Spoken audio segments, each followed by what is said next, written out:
Hey there, in this video I've done a lot of the detailing for Worths General Store.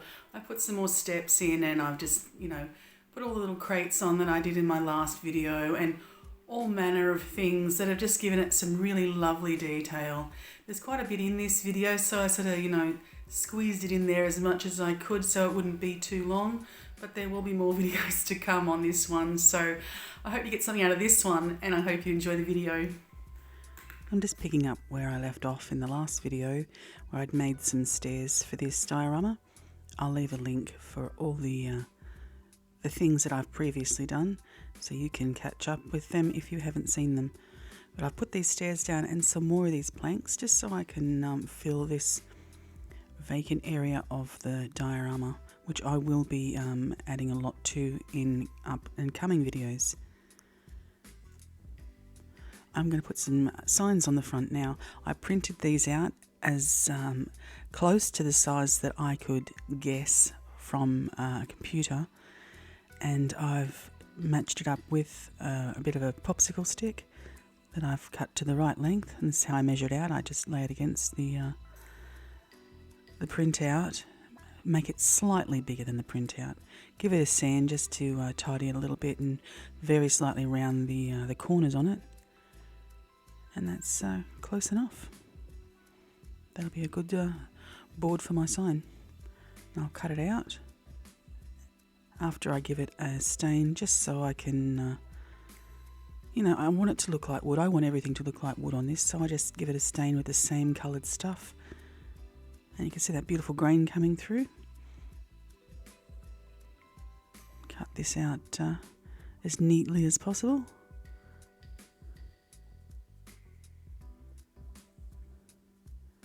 This is far easier than trying to paint by hand. And some very thick water-based glue. Doesn't have to be water-based, but it's workable when it's water-based for something like this.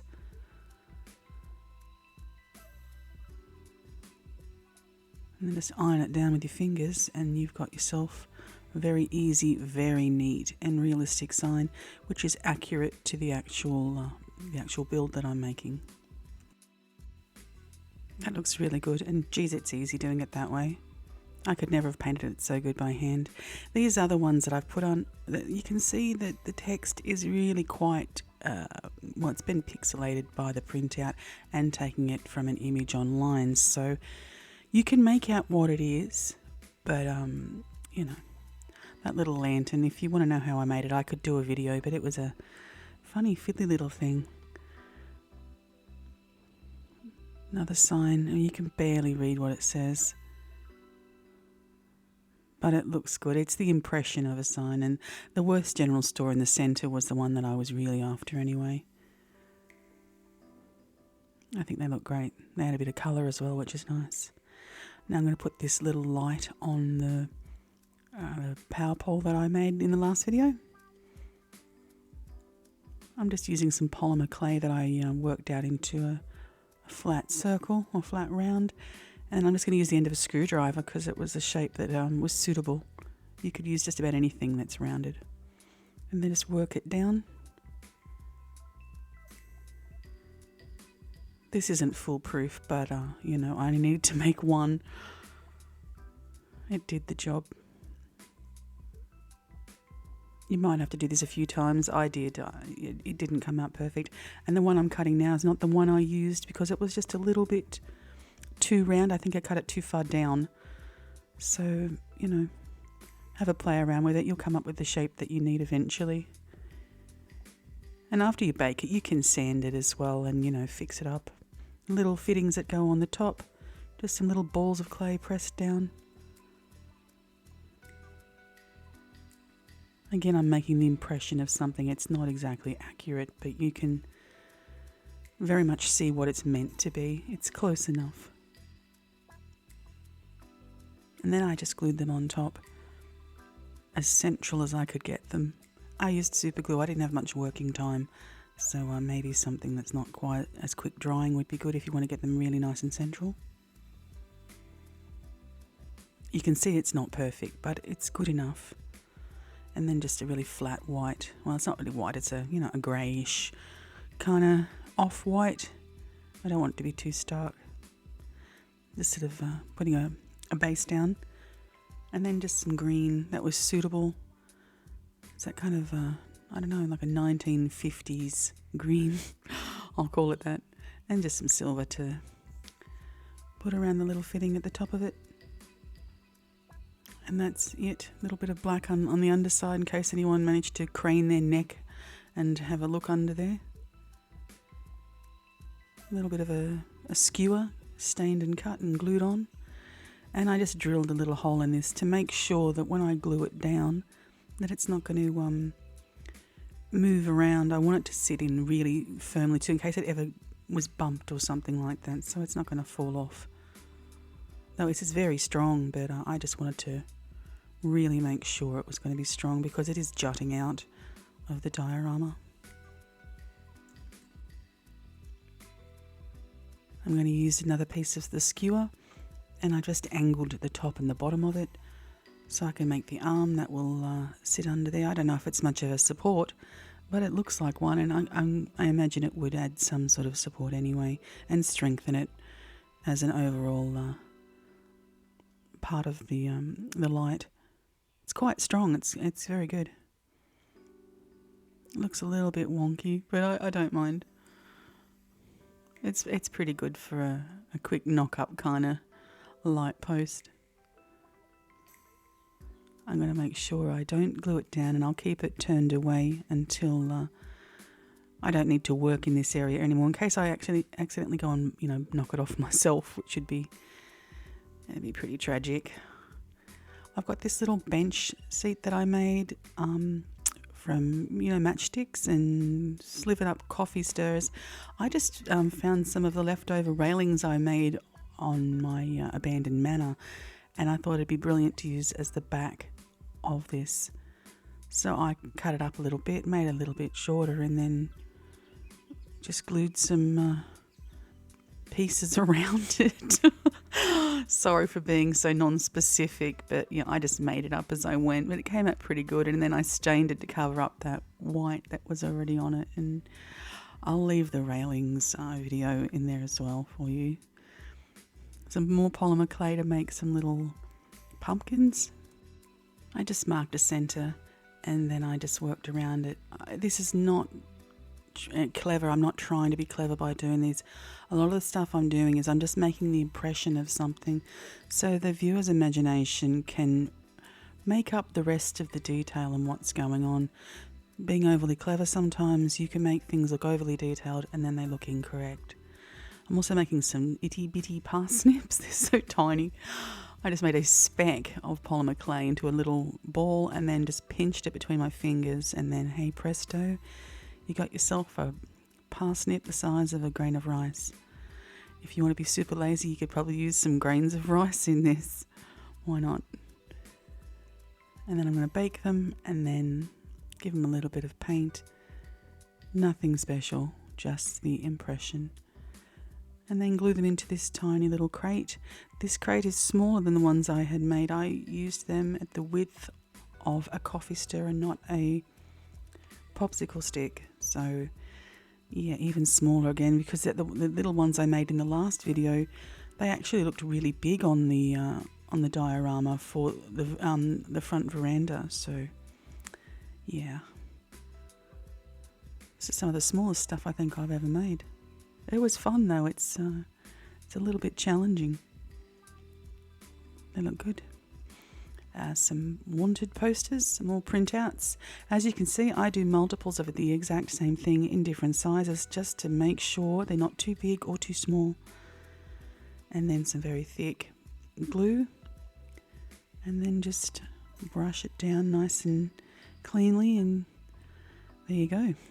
Some more excellent detail that you don't have to paint. So put the little bench seat on. It just looks fantastic. I love how much it fills up the veranda. It would have been enough on there on its own. It looks so good. But I am going by the game, so I want to add all the things I could find in game.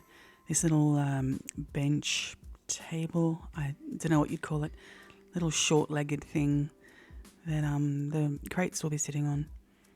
It's just a bit of matchsticks with some balsa wood, bit of stain, very easy. And another crate like the one from the last video.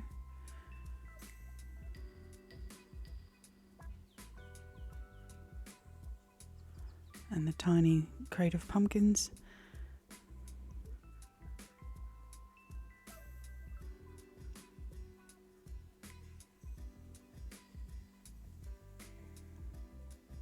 And then the parsnips. It does look like a tiny little crate of rice. Huge grains of rice. Or a tiny crate with regular grains of rice. I stopped making sense. A little barrel of apples. I just used XPS foam for these. I just curved the foam. I'll leave a link for the video for doing that as well. I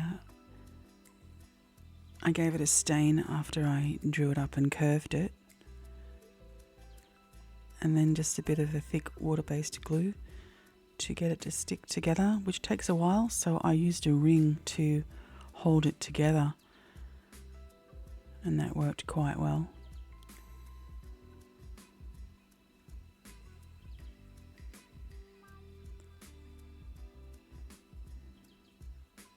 It's a bit fiddly, but it's one of those things that, you know, the more you do it, the better you'd get at it, and you'd troubleshoot it. This is my, second go at doing this. Better than the first go. And then I've just got a little round for the base. I inserted it in the other one, but this one's too big, but I actually didn't mind the way it looked like a detail on the bottom anyway. It was almost like a little foot under it, so I thought I'd glue it on the bottom. Looks good. And just some more of that very thick water-based glue.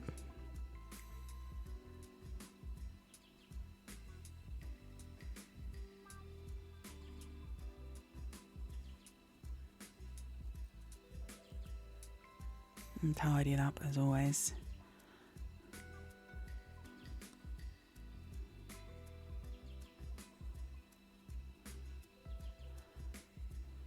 To cut the round for the base, I just used a texture and pressed it on the foam too, which is, another easy way to cut things out and make them.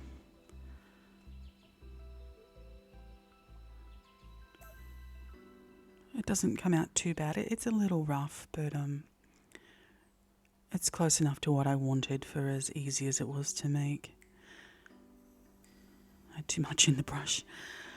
And then just a bit of, a brown colour that you would choose. More specific colours that I'm naming there. Brown, off brown, dark brown, light brown. Just use brown. Seeing as it's got the stain underneath, it really aids it anyway. You don't have to do much more than one colour. And with the apples, you can see this is hollow. But if you just put a bit of foam in the bottom that you've stained, it'll save you making 3 times the apples that you need. Because these little things take quite a long time to make, those little apples. They're very fiddly. And there you have a little basket of apples, which adds another little pop of colour to the diorama. Balsa wood to make the hitching post.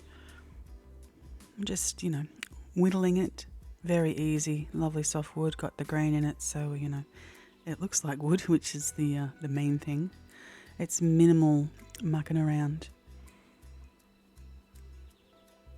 Now to measure the length and height. The length is roughly this long, so I'm going to mark it.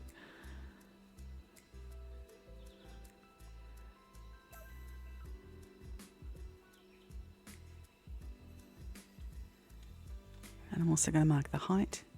I need to make these longer than it actually is though, because I have to allow for it being put down inside the foam. I would like at least 1 centimetre going down into the foam. So there we have it. Glue that together. And you've got yourself a hitching post. Almost. I'm just going to drop it into my stinky brown watered wash. God, it smells disgusting. There must be bacteria in there. And there's a barrel floating around. Oh, God. I'll give that a bit of a soak. And then I'll just dry it. And that brings the grain out beautifully when you do this. No need to use wire brushes and that sort of thing to make grain in the wood when you do it like this.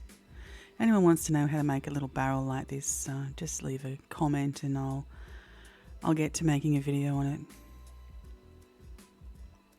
And then more, I'm not going to say brown, it's a bit of a yellow ochre maybe. It's up to you what colour you'd like to do it. Just, use the game as your visual guide, not just using me as one. And this is just me placing it down into the foam, measuring it out again. I keep forgetting to glue things down. The apples are wobbly. Just poke it down in there. I will glue that with some water-based glue. It looks quite good. I'll probably put some little ropes on that later, and I need to stain it as well so it looks like it's attached to the ground. My little barrel painted up blue, which is in-game. I don't like the blue, but it's got to be the same.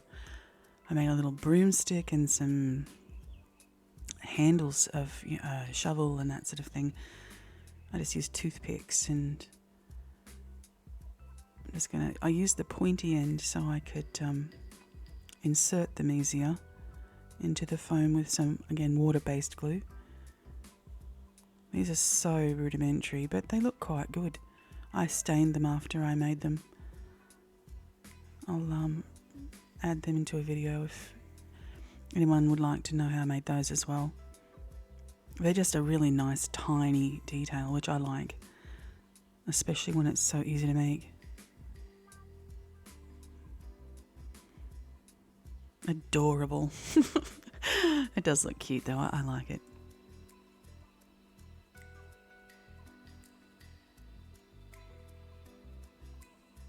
Gently placed.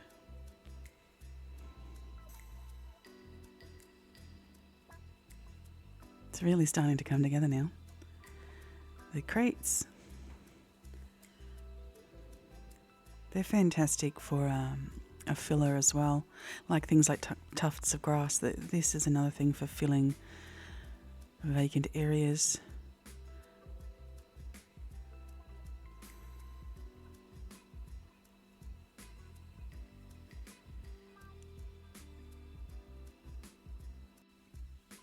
There's some more apples in a crate this time, just for some variety.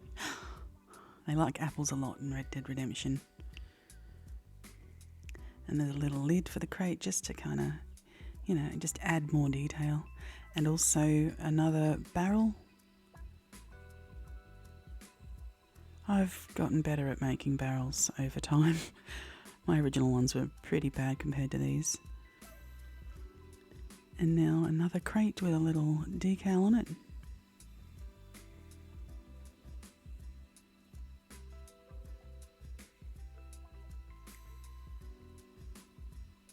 More parsnips and pumpkins. They were just leftovers, so I stuck them in a crate. I'm not going to throw them out. And another barrel. This one's got water in it. It's a bit rough, that one. It's my prototype for this. And another barrel. It's really filling up the space now. One little thing makes a big difference at this point. And some more crates. I didn't realise how many I'd made. But each one of these is individual. Like this one, I chucked a few bits of, broken up looking wood in it. Just a bit of variety to, break up the repetition of the build. There's a bit of twine. I just ran a bit of black paint over it, and now I'm hooking up the power.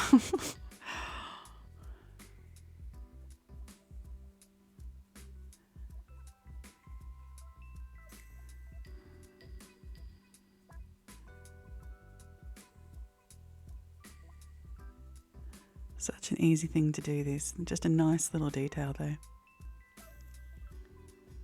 If you have twine that's got, bits of fur on it, fuzzy bits, just use a lighter or a match and then just burn them off quickly before you paint it. The way I hooked the power up inside the roof there. Oh, it looks good. It's filled with some detail now. Only the front and the side though. But now it's time to get rid of that stark white looking colour on the wood. And I want to tie everything down as well now. Bring everything together as one piece.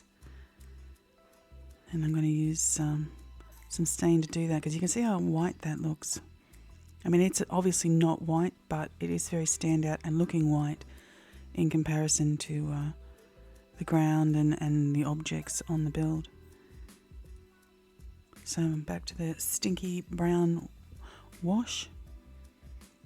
And then I'm just going to put it on, not on everything, but I'm going to put it around everything and on all of the wood out the front, the steps and the ramp and the planks and all that sort of thing. Around the base of this, and then pulling it up a little bit. So, it looks like it's got grime around the bottom of it. And it makes it look like the ground around these things may be slightly damp or having shadows, that sort of thing. When you put something like this down, you're going to think it looks strange or there's something wrong when you do it the first time. But you have to remember that when you're putting this down, it's wet. And when it dries, it will be lighter and it won't be shiny. So don't be too scared about putting it down. And when I'm putting this down too, I've already got the two colours. I've got the sand and I've also got the stain that I put on in the second video. But this is now adding another depth of colour to the ground as well. I'm just knocking that whitish grey out of it. It's almost a dry white look. And it's completely just knocking it off, which is exactly what I want. I'm just putting kind of like a shadow at the base of each of those little boards. So I'm not just staining it or darkening it, I'm also painting at the same time. This is like, this is 3D painting, really. Because you got to remember, when you're making a diorama, you're not just, making something miniaturized. You're making an artwork, and you have to kind of look at it with that view around the base of these posts. Again, it looks like, build up and grime, things that would occur over time. And the base of this post, plenty on this one. If you've ever seen the base of a light post, you'll often see it's quite dark around the base of it. Always refer to nature and things around you when you're trying to do this kind of thing as well. Use visual guides, go outside and have a look at things. It really does help. You can see it taking that whiteness away, which is far better. And just put down heavier bits in the centre of the steps and, really sort of go ham with it. Don't be stingy. You'll find it disappears very quickly. You could do this 2 or 3 times, depending on how heavy the wash is, if it's really thick. But, as it dries, when you learn to do this and you just watch it drying, it's an interesting process, and you'll see how you can build up layers of it and make it far more worn or realistic, or, it's something you learn as a process, but it's very well worth doing.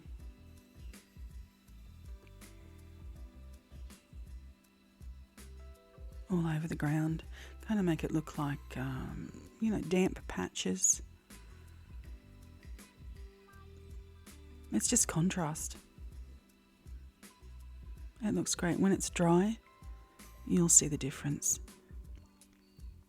Up the walls, around the objects up here. I forgot to glue quite a few of these down. Whoops. I often forget to glue things down when I'm filming.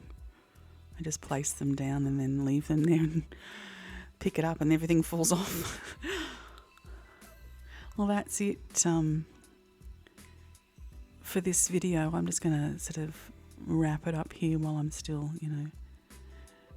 doing the staining. But I hope you got something out of this, and there's more to come with these videos. I'm going to attempt to make a wagon, which I know is going to be very difficult because I don't know how to make the wheels and make them, very tidy. So that's going to be fun. But I hope you got something out of this, and I hope you enjoy the end viewing of this. I filmed it as best I could, but it's so tiny, it's very difficult. But I hope you get a good look at what I've done this time, and I hope to see you next time.